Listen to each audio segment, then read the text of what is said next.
아멘. 다 같이 조용히 기도함으로 수요 저녁 예배 우리 하나님께 드리겠습니다. 다 같이 조용히 기도합니다.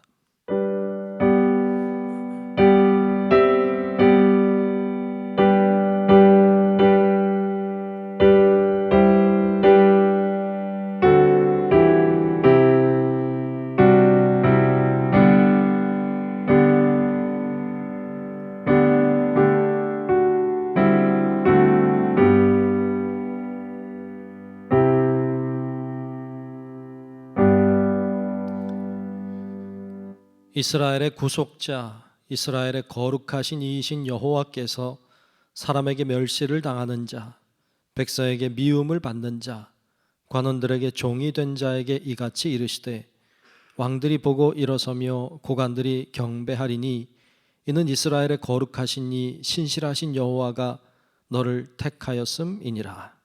은혜로우신 아버지 하나님, 오늘 수요일 날 이 저녁 시간에 주님의 부름 앞에 순종하여 하나님의 존전 앞에 또 영상 앞에서 하나님 앞에 예배 드리게 하심을 감사합니다. 마음과 뜻을 다해 드리는 우리의 예배가 하나님의 마음을 감동케 하는 예배가 되게 하시고 우리의 중심을 다할 때 하나님이 영광을 받으시는 귀한 이 시간 되게 하여 주시옵소서. 시종을 주의 손에 맡기며 살아계신 예수님 이름으로 간절히 기원하옵나이다. 아멘. 찬송가 520장 함께 부르겠습니다.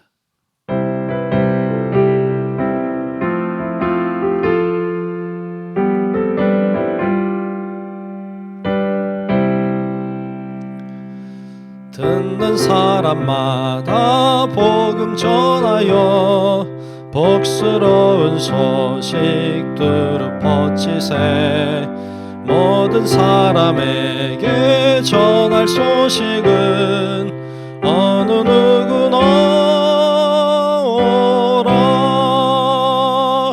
어느 누구나 주께 나오라. 어서 와서 주의 말씀 들으라. 하늘아버지가 오라시니 어느 누구나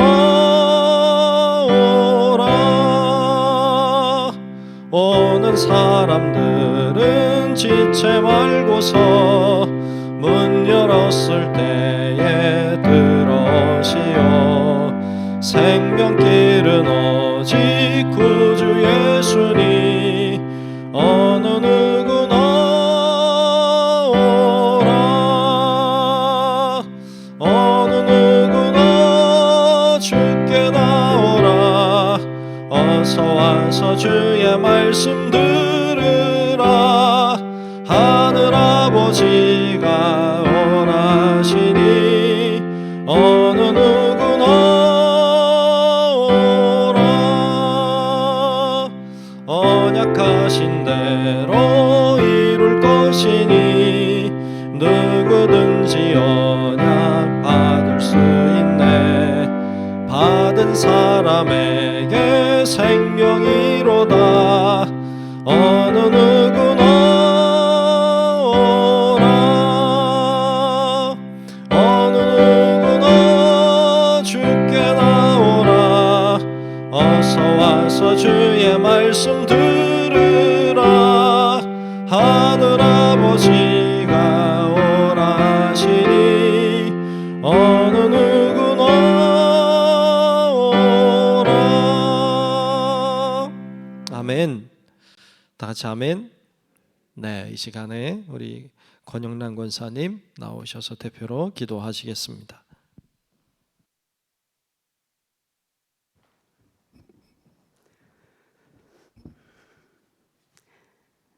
여기까지 우리를 도우신 에베네셀의 하나님 감사합니다.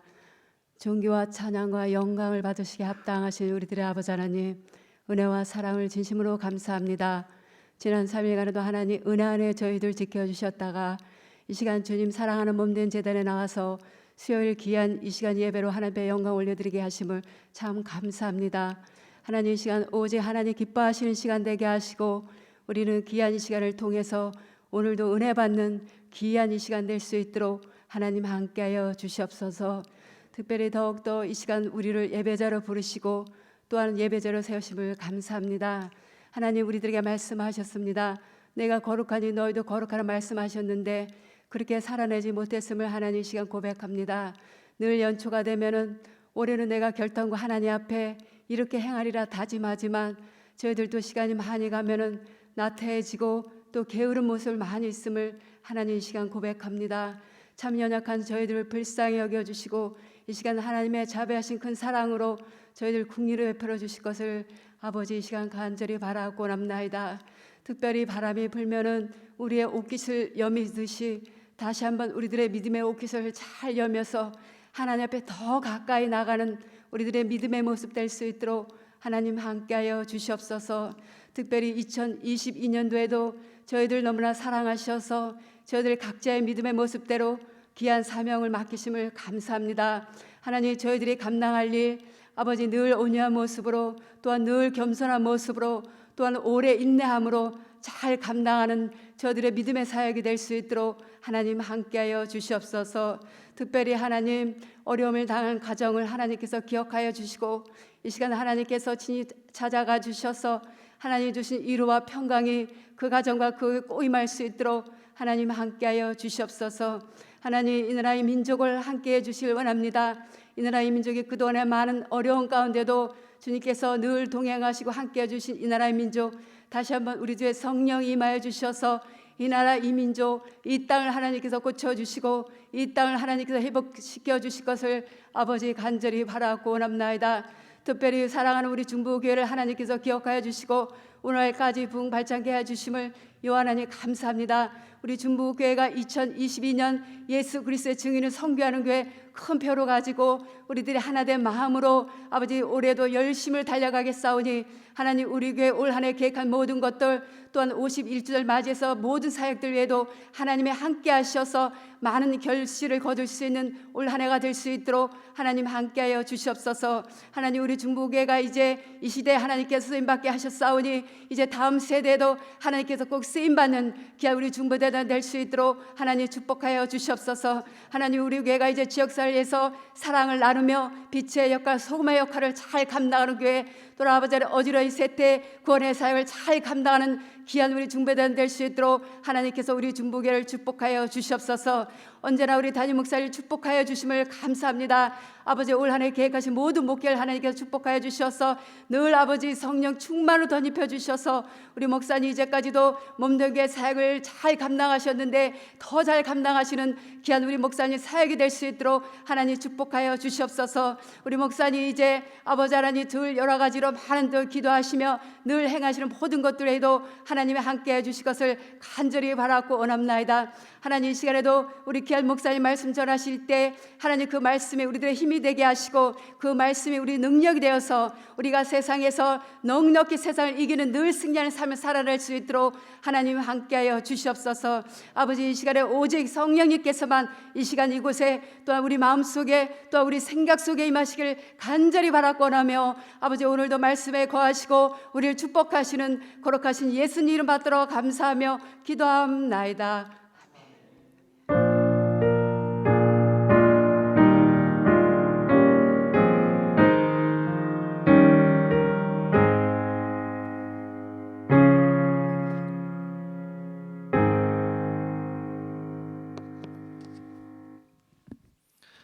오늘 주시는 말씀을 보겠습니다. 오늘 말씀은 사도행전 13장 44절부터 52절까지 보겠습니다.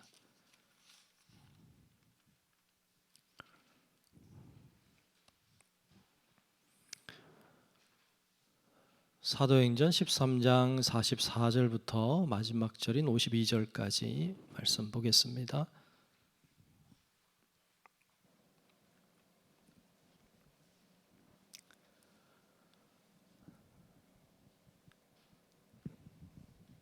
네, 다 찾으신 줄로 알고 사도행전 13장 44절부터 끝절 52절까지 말씀 제가 한 절 여러분들이 한 절 교독하며 말씀 보겠습니다.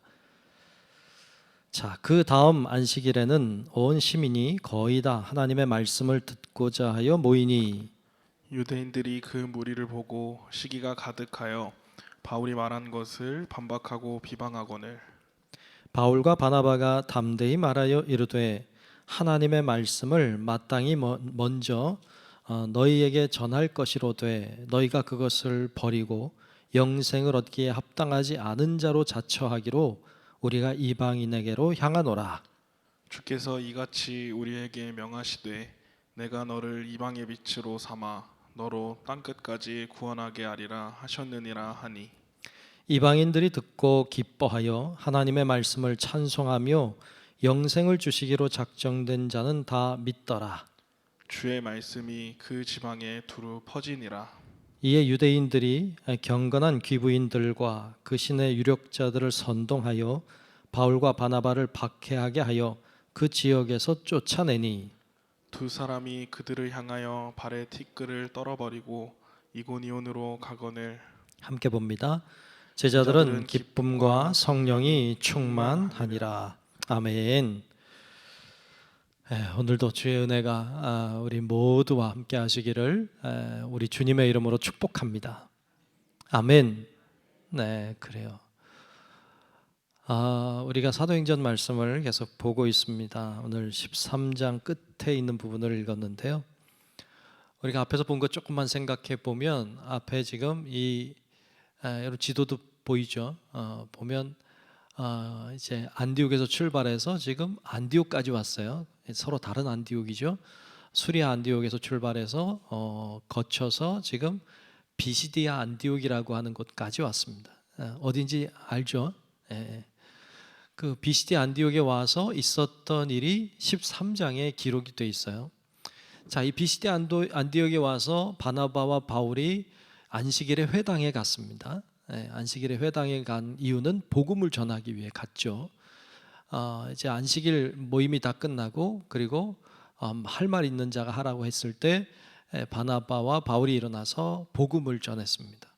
복음의 내용이 이제 13장에 쭉 그의 설교의 내용이 들어있는데 그 내용은 이런 내용이었어요. 요약을 해보자면 아브라함 때부터 쭉 이야기하면서 하나님이 약속하신 메시아가 다윗의 후손으로부터 나오는데 그분이 바로 오셨다. 그분이 바로 예수다. 그러니까 예수라고 하는 분이 다윗의 후손으로 나셨는데 그분이 바로 메시아다. 그런데 너희들이 그분이 메시아인 줄 모르고 죽였다.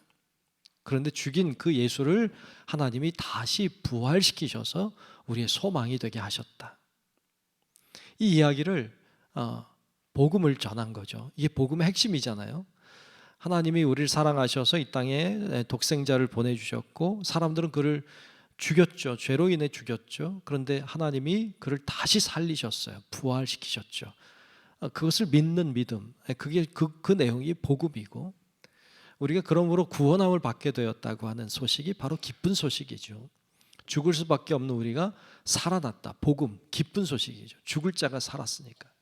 그러니까 그 이야기를 쭉 했어요. 그랬더니 사람들이 신기하게 여겼어요. 이상하다, 신기하다, 놀랍다. 그러면서 하는 말이 다음 안식일에도 와서 말씀을 전해달라. 이런 이야기를 듣죠. 그리고 갔어요. 그리고 일주일이 지났어요. 안식일이 됐죠. 그래서 또 그들이 요청한 바를 따라서 바나바와 바울이 다시 그 회당에 들어갔습니다. 그리고 복음의 내용을 다시 전하기 시작합니다. 근데 그 내용이 오늘 본문에 나오는 내용이에요. 그래서 오늘 본문 44절에는 이렇게 시작하고 있습니다. 자, 44절을 보면 그 다음 안식일에는, 그렇죠? 먼저 안식일이 지나서 지금 다음 안식일이 됐어요. 그 다음 안식일에는 온 시민이 거의 다 하나님의 말씀을 듣고자 하여 모이니 그랬어요. 여러분 안 놀라네. 이게 놀랍잖아요. 그 시민들이 다 거의 다 모였다는 거예요. 여러분 놀랍잖아요. 뭐 오늘날 뭐 성남처럼 큰 도시는 아니었겠지만 당시에는 굉장히 큰 도시였어요. 비시디아 안디옥이라고 하는 도시가.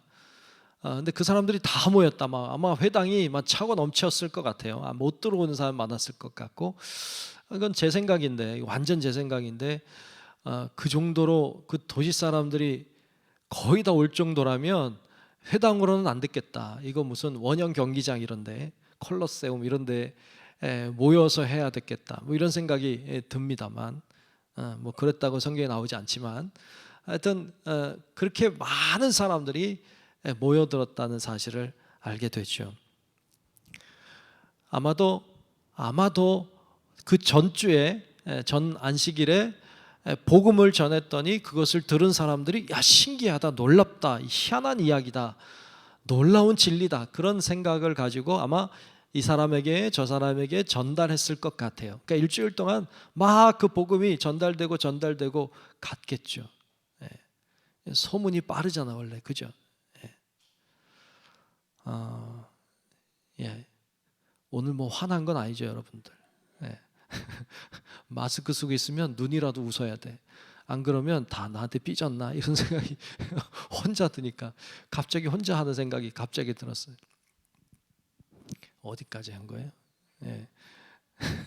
여러분들이 날 이렇게 만들었잖아. 무슨 어디까지 한 건지 모르겠네. 자, 하여튼 그 입에서 입으로 소문이 이렇게 돌았어요. 얼마나 소문이 빨라요. 그러니까 일주일 내에 그 도시에 있는 사람들이 이 복음을 들은 거예요. 놀랍한 거죠. 그래서 다음 주에 온대더라. 그러니까 뭐 사람들이 정말 구름대같이 모인 거죠. 다 모였다고 하니까. 그런데 그 중에는 유대인들만 모인 게 아니고 이방인도 모였어요. 그 비시디아 안디옥이라고 하는 지역이 이스라엘에 있는 땅이 아니잖아요.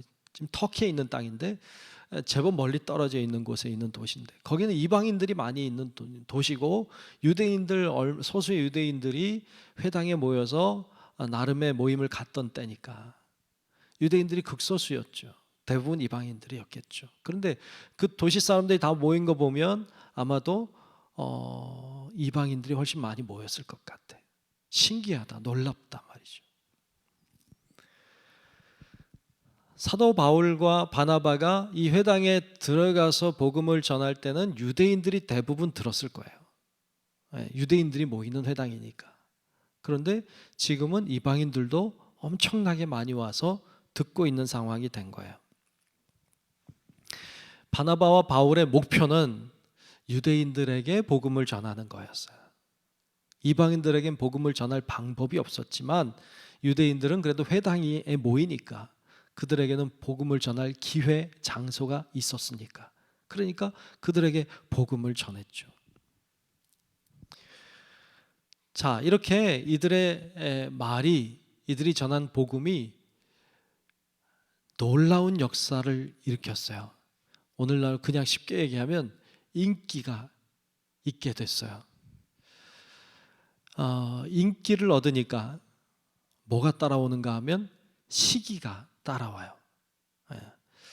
유대인들이 그랬어요. 전주에는 너 말씀이 놀랍다, 다음 주에 한 번 더 해달라고 요청했는데 다음 주에 와보니까 사람들이 엄청 많이 모이고 막 놀라운 일들이 일어나니까 시기의 마음이 올라옵니다. 그래서 이렇게 반응했다고 45절에 나와요.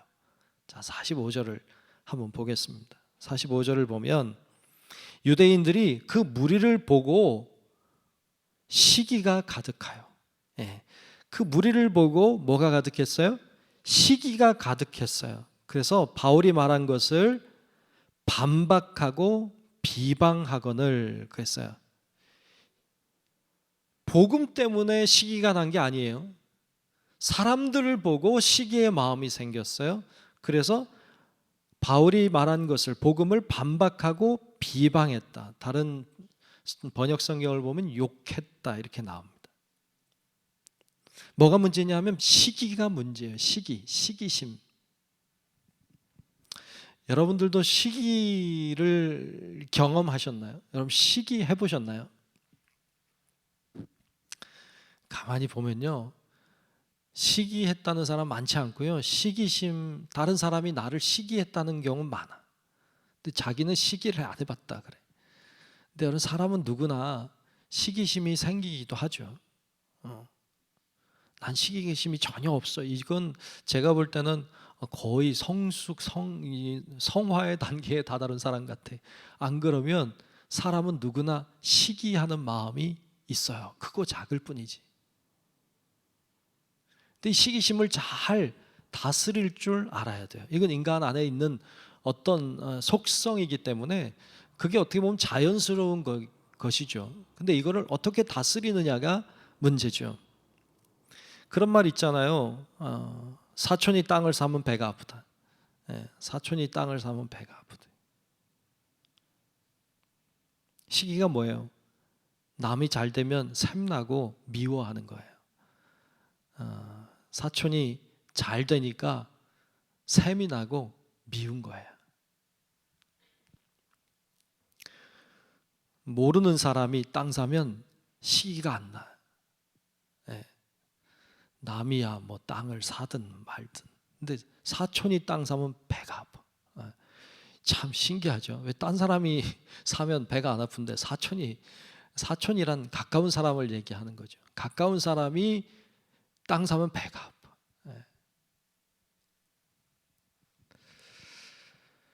여러분, 시기한다는 건요, 좀 치사한 거예요. 그리고 좀 저급한 거예요. 그러니까 다스릴 줄 알아야 돼요. 그래야 성숙한 사람이 될 수 있어요. 철학자인 니체는 이런 이야기를 해요. 그의 이야기를 한번 들어보죠. 사람을 무는 뱀은, 뱀 알죠? 사람을 무는 뱀은 우리에게 상처를 입히면서 크게 기뻐하려 한다. 상처를 입히면서 크게 기뻐하려고 한대요. 아무리 저급한 동물도 타인의 고통은 상상할 수 있기 때문이다. 하지만 타인의 기쁨을 상상하면서 크게 기뻐할 수 있는 것은, 그러니까 타인의 기쁨을 보면서도 크게 기뻐할 수 있는 것은 가장 고차원적인 동물에게만 주어진 최고의 특권이다 그랬어요. 그러니까 다른 사람이 아파하는 걸 보면서 좋아하는 건 좀 저급하다. 다른 사람이 기뻐하는 걸 보면서 같이 기뻐하는 사람이 그의 말에 의하면 최고의 특권을 가지고 있는 그런 존재라고 얘기하고 있어요. 좀 고차원적인 존재다. 여러분들은 어때요? 저차원적이에요? 고차원적이에요? 시기심을 어떻게 다스리느냐가 이걸 결정한다는 거예요. 그 사람의 존재를 결정해요. 바라기는 우리 성도 여러분들 시기심을 잘 극복할 수 있기를 축복합니다. 아멘. 아멘이 작아서 안 되겠네.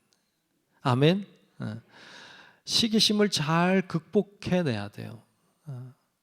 우리 저급하게 살지 말자고요. 좀 고급스럽게 살자고요. 여기서 시기에 대한 두 가지를 발견하게 되는데요. 첫째로는 시기라고 하는 것은 가깝고 아는 사람 사이에 발생한다는 거예요. 시기는 가까운 사람에게 아는 사람 사이에서 생겨나는 거죠. 그래서 이걸 극복하려면 아량이 필요해요. 넓은 마음이죠. 넓은 마음. 이걸 극복하려면 가까운 사람들이기 때문에 넓은 아량이 필요해요. 두 번째는 비교할 때 발생해요. 비교하지 않으면 발생할 수가 없어요. 나는 땅이 없는데 쟤는 땅이 있네. 이렇게 비교해. 나는 못생겼는데 쟤는 잘생겼네. 이렇게 비교할 때 시기심이라고 하는 게 발동합니다. 그래서 이걸 극복하려면 비교를 하지 않으면 돼요. 그 사람은 그 사람이고 나는 나인 거죠. 그 사람의 삶이 있는 것이고 나의 삶이 있는 거예요. 그 사람의 달란트가 있고 내 달란트가 있는 것이죠. 그러니까 비교하지 않을 때 이 시기심을 극복할 수 있습니다. 그런데 아량을 포기하고 계속해서 비교할 때 우리는 도저히 시기심에서 나올 수가 없습니다. 자, 오늘 본문에 보면 유대인들이 자기들끼리 모일 때는 유대인들도 다 모이지 않았는데 바울과 바나바가 와서 복음을 전하니까 너무 많은 사람들이 온 거예요. 자기들 할 때는 안 왔는데 쟤네가 하니까 오네. 시기심이 발동하는 거예요. 비교하는 데서 시기심이 올라왔어요. 그래서 반박하고 비방했다 이렇게 나옵니다.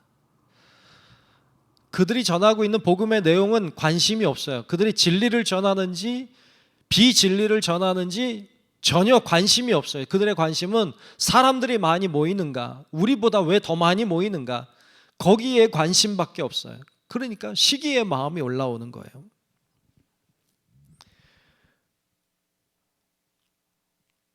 여러분, 시기라고 하는 건요,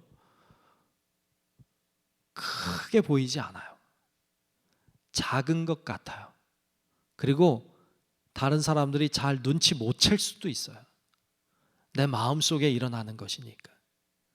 그게 다른 모습으로 표출될 뿐이지, 시기에서 나오는 모습이 이런 모습 저런 모습으로 드러날 뿐이지, 다 시기에서부터 발동된 경우가 참 많아요. 근데 이 작은 시기심이요, 이 작은 시기심을 소홀하게 여기지 마세요. 이 작은 시기심이 결국에는 진리를 못 보게 만들었어요. 이 작은 시기심이 성령의 사람을 내쫓아 버렸어요. 이 작은 시기심이 큰 문제를 만들어 버렸어요. 여러분 심령 속에, 여러분 마음 속에 있는 작은 시기심을 무시하지 마세요. 그거 다 사람들 다 있는 거야, 이렇게 그냥 치부하지 마세요. 해결을 하셔야 돼요. 그리고 그걸 잘 감당해 낼 수 있어야 돼요. 그렇지 않으면 그것이 오늘날에도 진리를 보지 못하게 만들고, 그것이 더 큰 문제를 가져오게 만드는 어떤 근원적인 씨앗과 같은 것이 될 수 있기 때문입니다. 지금 이 사람들은 유대인들이에요. 유대인들인데 지금 사람들이 많이 모이는 걸 보고 시기심이 나서 이들을 반박하고 비방하고 내쫓습니다. 일주일 전에는 안 그랬어요. 진리가 궁금했어요. 근데 일주일 후에 사람들 보고 변화됐어요. 자, 그러자 바나바와 바울이 오늘 본문 46절에 이렇게 말하고 있어요. 자, 46절을 보겠습니다. 바울과 바나바가 담대히 말하여 이르되 하나님의 말씀을 마땅히 먼저 너희에게, 너희는 유대인이죠, 유대인에게 전할 것이로되 너희가 그것을 버리고 영생을 얻기에 합당하지 않은 자로 자처하기로 우리가 이방인에게로 향하노라 그랬어요. 누구에게로 향해요? 이방인에게로 향한다는 거예요. 먼저 유대인이 너희들에게 복음을 전하는 게 마땅하다. 그게 너희들에게 전하고 싶었는데 너희가 받지 않기로 자처한 자들이 됐으니 난 이방인에게 가겠다. 그리고 이방인에게로 향하는 모습을 보여줘요. 성령의 역사가 예루살렘에서 있었잖아요. 그리고 유대인들 중심으로 복음이 증거됐잖아요. 그런데 복음이 점점 밖으로 나아갑니다. 안디옥으로 갔다가 거기서 지금 여기까지 와서 지금 이방인에게로 나아가는 이런 장면을 보여주고 있습니다. 유대인들이 볼 때는 굉장히 슬픈 일이고요, 이방인들이 볼 때는 기쁜 일이었겠죠. 복음을 듣지 않는 자들에게 복음을 전하는 게 아니라 복음을 듣는 자들에게 복음을 전하겠다, 그거죠. 그게 옳아요. 듣지 않는 자에게, 들으려고 하지 않는 자에게 복음을 전하기보다는 들으려고 하는 자에게, 들을 마음이 있는 자들에게 복음을 전하는 게 옳아요. 그게 맞는 거예요. 이것을 보면서 그런 생각이 들어요. 성령의 역사는 흐르는 물과 같다. 성령의 역사는 흐르는 뭐와 같다? 물과 같다. 유사한 점이 참 많아요. 물은요, 위에서 아래로 흐르죠. 물은 항상 위에서 아래로 흐릅니다. 성령의 역사도 위에서 아래로 내려오는 역사죠. 또 물은요, 이렇게 흐르다가 막히면요 돌아가요. 성령의 역사도요, 역사하다가 막히면 돌아갑니다. 여러분 지금 뭐 하고 있는가 하면 유대인들에게 성령의 역사가 임하는데 막히니까 성령의 역사가 이방인에게로 돌아가는 거예요. 물은 막히면 돌아가듯이 성령의 역사도 막히면 돌아간다는 거 알 수 있어요. 어떤 사람을 통해 성령이 역사하려고 하는데 그가 거부하면요, 성령은 다른 일을 통해서 해요. 다른 사람 통해서 합니다. 성령의 일은 이루어져요. 물이 흐르고 흐르다가 웅덩이에 들어가는 경우가 있어요. 웅덩이에 들어가면 때를 기다립니다. 무슨 때? 웅덩이에 물이 찰 때. 물은 더 이상 가지 않고요, 억지로 올라와서 가지 않아요. 물이 찰 때를 기다렸다가 찰 때가 되면 물은 또다시 흐릅니다. 성령이 역사하다가 뭔가 막히고 뭔가 갇힌 듯하면 때를 기다립니다. 하나님의 때를 기다리죠.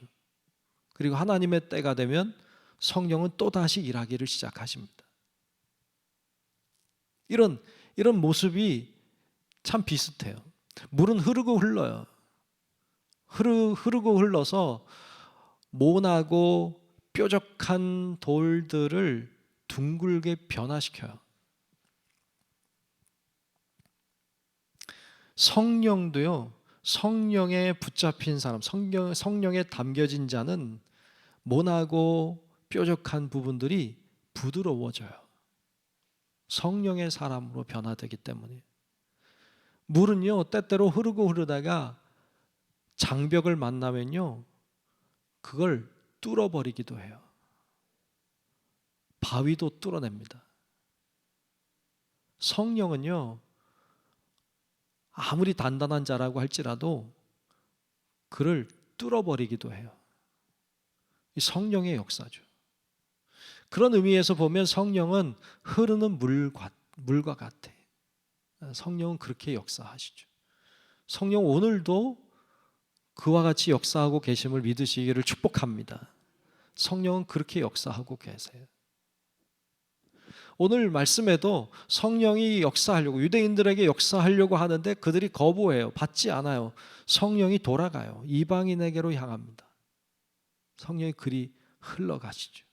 그런 모습이 오늘 본문에 등장하고 있어요. 그래서 오늘 이 비시디아 안디옥에서의 이 사건은 나름 굉장히 중요한 사건이에요. 왜냐하면 유대인들에게 그래도 복음을 전하려고 했는데 그것이 도저히 전해지지 않으니까 이제 이방인에게로 흘러가는 어떤 시발점과 같은 또 다른 어떤 티핑 포인트와 같은 곳이 되었어요.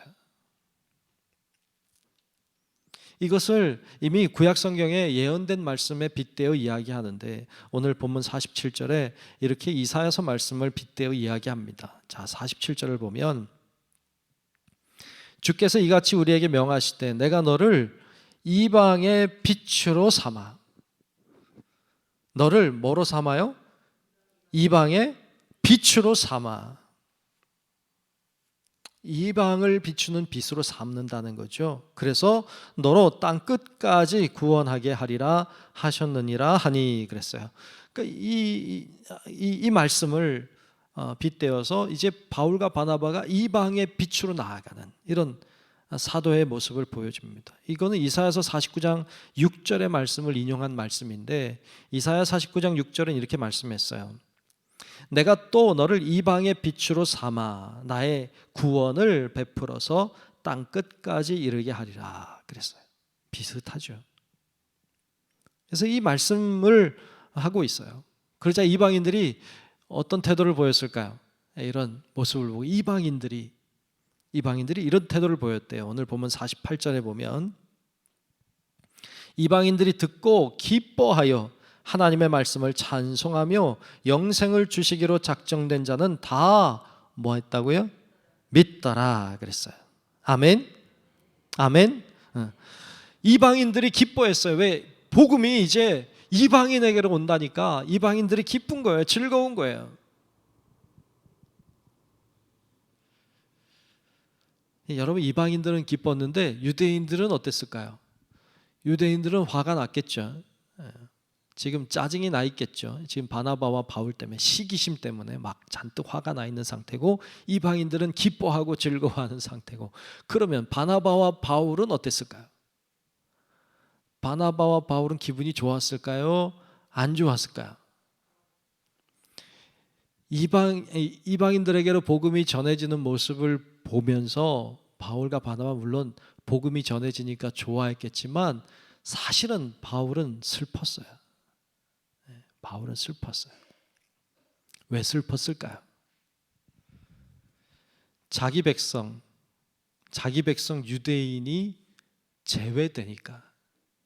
자기 백성 유대인이 복음 증거에서 제껴지고 이방인에게 복음이 가니까 성령이 그쪽으로 흐르는 걸 보면서 사실 슬펐어요.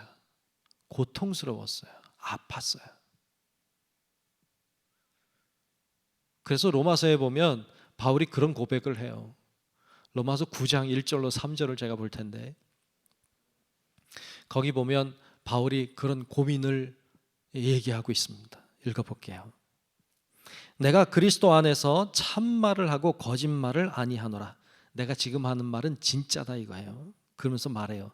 나에게 큰 근심이 있는 것과 마음에 그치지 않는 고통이 있는 것을 내 양심이 성령 안에서 나와 더불어 증언하노니, 나의 형제 곧 고륙의 친척을 위하여 내 자신이 저주를 받아 그리스도에게서 끊어질지라도 원하는 바로라 그랬어요.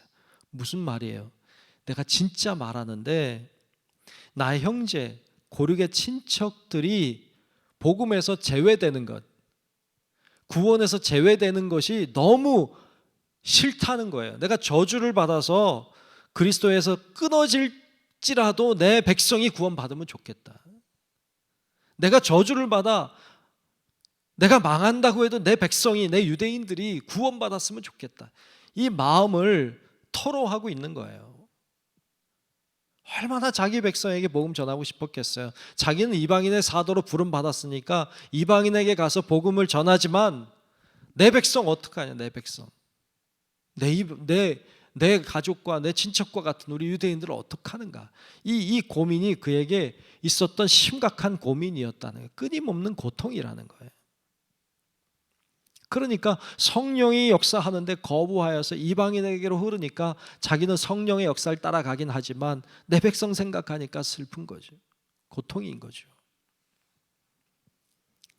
종종 전도하라고 하면 그런 분들 계시잖아요. 우리 가족도 난 전도 못했는데 내가 어떻게 다른 사람에게 예수 믿으라고 전합니까? 이렇게 얘기하는 분들이 간혹 계세요. 그런 게 어디 있어요? 오늘 말씀에도 이야기하는 것처럼 복음을 들으려고 하는 자에게 전하는 게 먼저예요.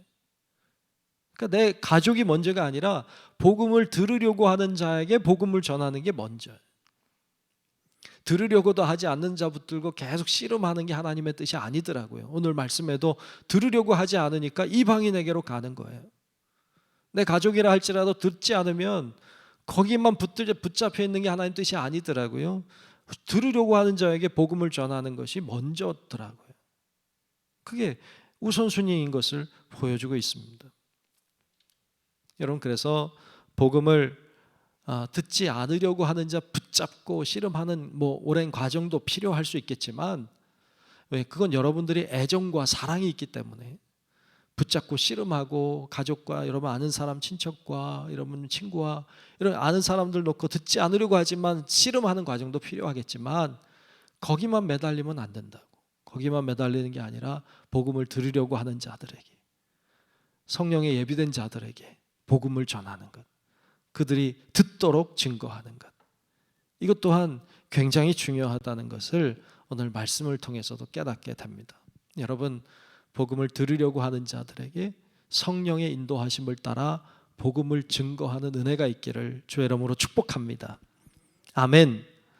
그렇게 들으려고 하는 자들에게 복음을 전해야 돼요. 자, 그렇게 이방인들에게 복음을 전하자 복음의 역사가 일어나고 복음이 퍼져가기를 시작합니다. 오늘 본문 49절에 보면 이렇게 말씀했죠. 주의 말씀이 그 지방에 두루 퍼지니라. 그렇죠? 그들에게 나아가 복음을 전하니까 그 지방에 말씀이 퍼지기를 시작합니다.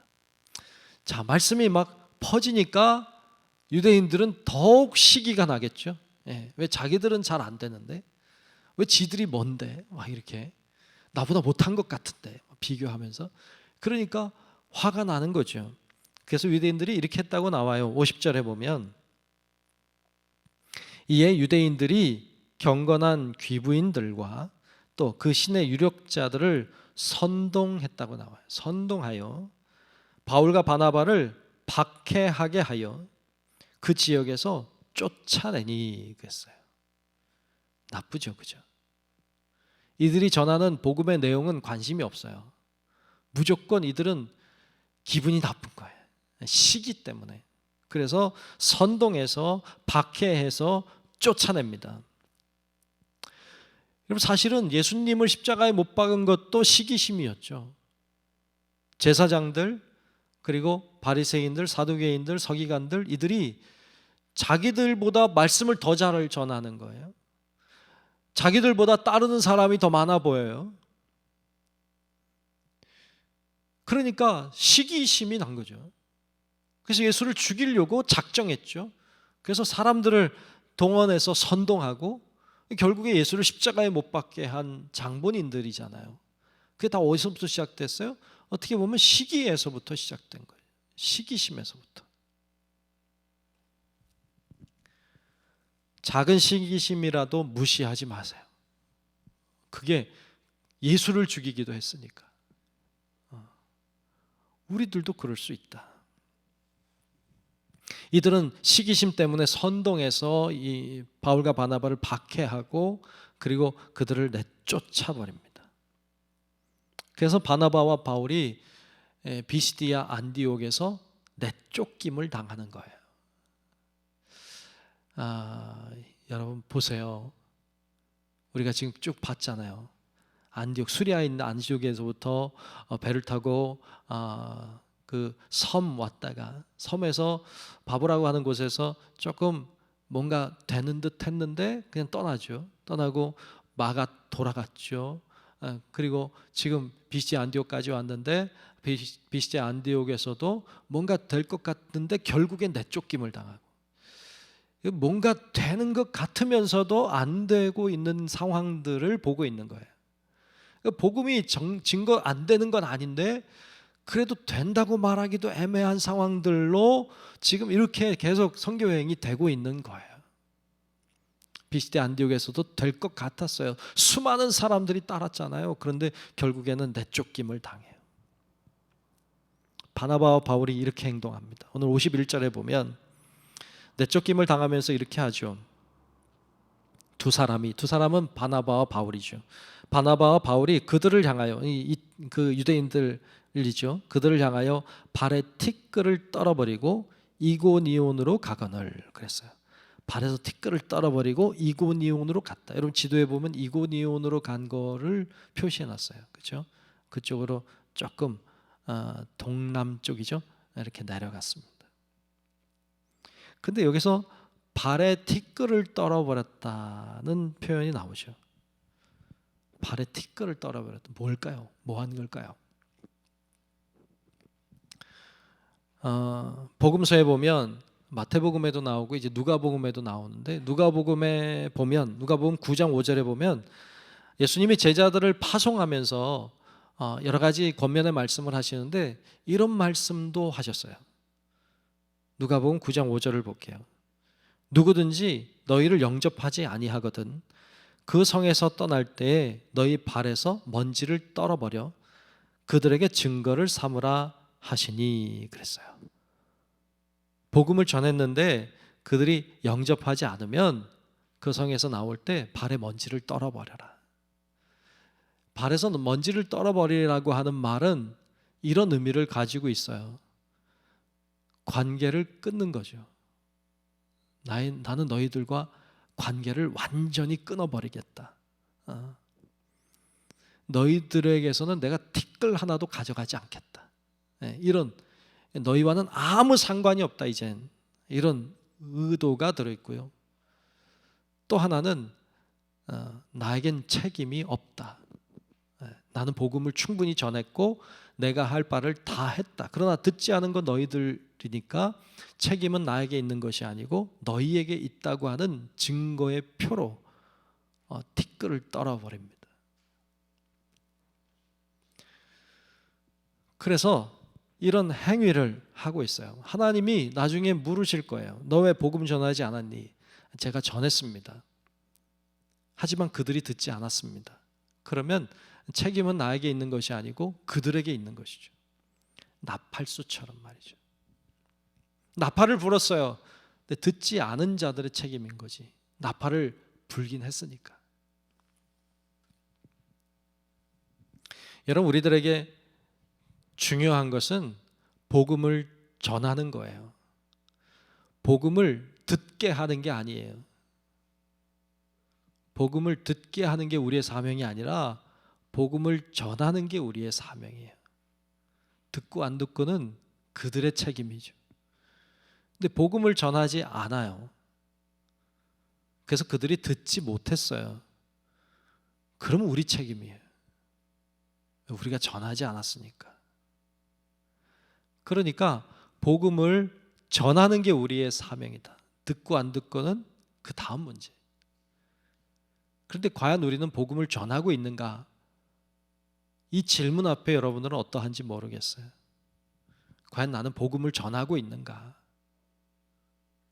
전하지 않는다면 우리에게 책임이 있는 것이죠. 하나님 우리에게 책임을 물으시겠죠. 왜 우리를 먼저 믿게 했을까요? 하나님이 보실 때 우리가 그들보다 복음을 더 잘 전할 거라고 믿어주셔서 먼저 믿게 하신 거겠죠.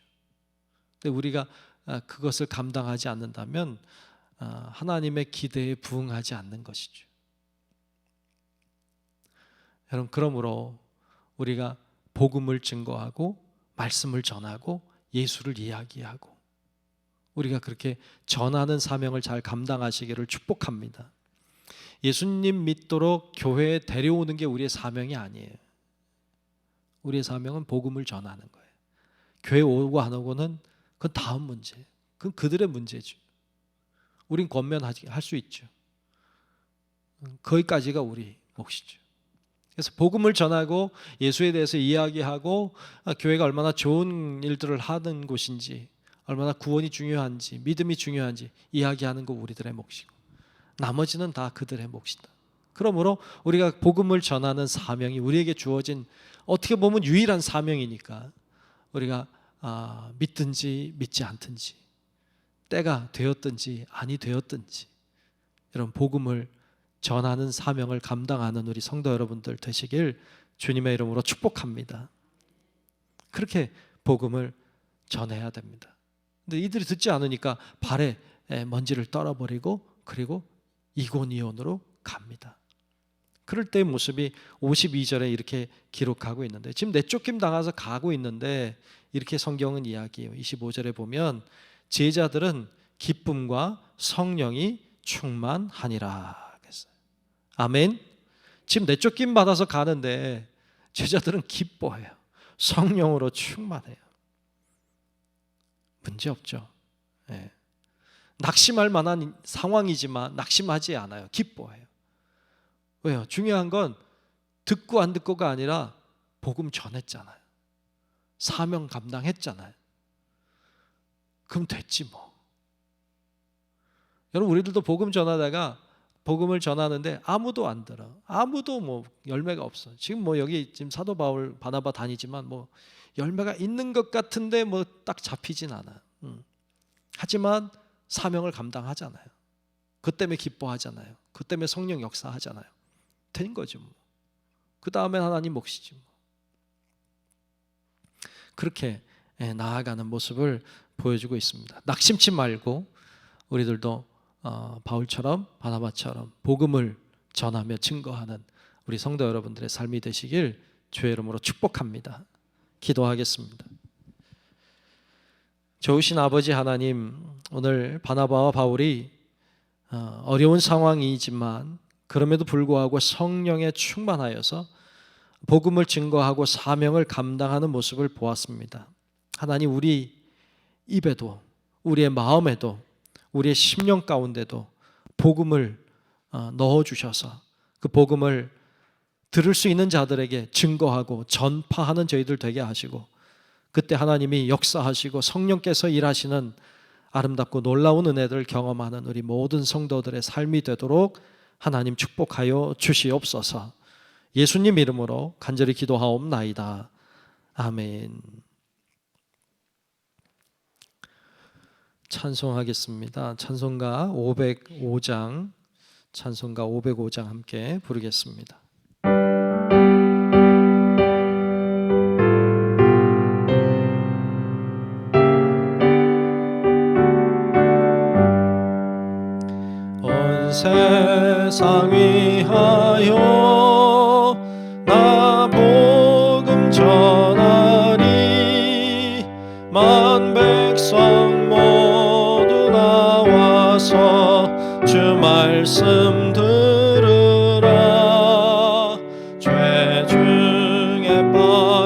주옵소서. 헤매는 자들아 주님의 음성 듣고서 너 구원받으라. 전하고 기도해 매일 증인 되리라. 세상 모든 사람 다 듣고 그 사랑 알도록 온 세상 위하여 이 복음 전하리. 저 죄인 회개하고서 주 예수 믿으라. 이 세상 구하려 주 돌아가신 곳 나 증거하지 않으면 그 사랑 모르리. 전하고 기도해 매일 증인 되리라. 세상 모든 사람 다 듣고 그 사랑 알도록 온 세상 위하여 주의 임하니. 주 예수 이름 힘입어 이 복음 전하자. 먼 곳에 나가서 전하지 못해도 나 어느 곳에 있든지 늘 기도 힘쓰니. 전하고 기도해 매일 증인 되리라. 세상 모든 사람 다 듣고 그 사랑 알도록. 아멘. 다 같이 아멘. 네, 오늘 교회 소식 전하겠습니다. 주보를 잘 참고하시면 좋겠고요.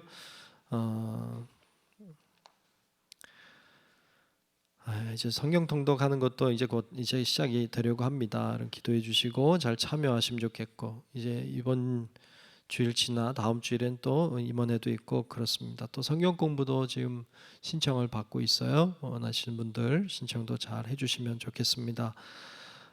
우리 여러분 아시는 것처럼 고 김승훈 장로님 천국 환송 예배가 내일 아침에 있습니다. 아침에 여기서 9시에 예배를 드리고 가려고 해요. 그래서 병원에서 8시에 출발해서 오려고 합니다. 그러니까 9시에 여기서 예배 드릴 건데 또 좀 일찍 올 수도 있겠다 이런 생각도 들고요. 그래서 여러분들이 조금 일찍 오셔서 맞이하면 좋겠다 이런 생각이 듭니다. 그렇게 여러분 참여하시면 좋겠습니다. 내일 9시에 이곳에서 천국 환송 예배 있다는 거 기억하시고 가능하면 많은 분들 참여해 주시기 바랍니다. 자, 우리 모두 일어나셔서 찬송가 620장 1절 함께 부르겠습니다.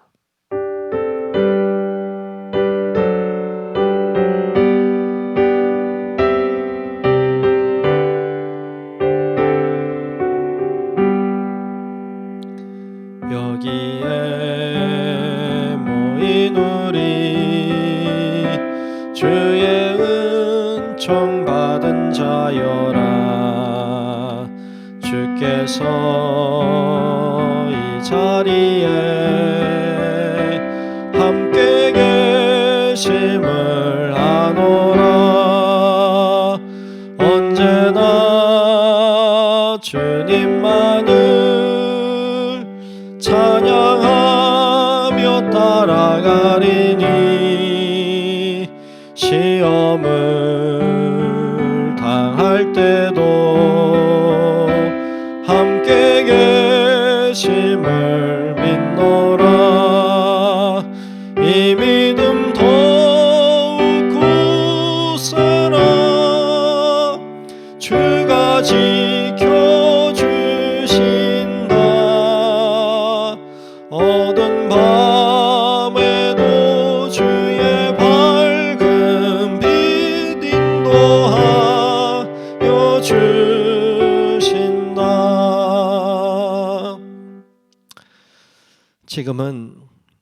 우리의 영원한 생명의 구주이신 예수 그리스도의 크신 은혜와 하나님 아버지의 만극하고 위대하고 놀라우신 그 사랑하심과 성령님의 감화, 감동, 인도, 보호, 교통하시는 그 크신 은총이 때를 얻든지 못 얻든지 듣든지 아니 듣든지 복음을 증거하고 성령의 도구되어 쓰임받는 하나님의 사람 되기를 소망하는 우리 사랑하는 모든 성도들 머리 위에 이제로부터 영원토록 함께 하시기를 간절히 축원하옵나이다. 아멘.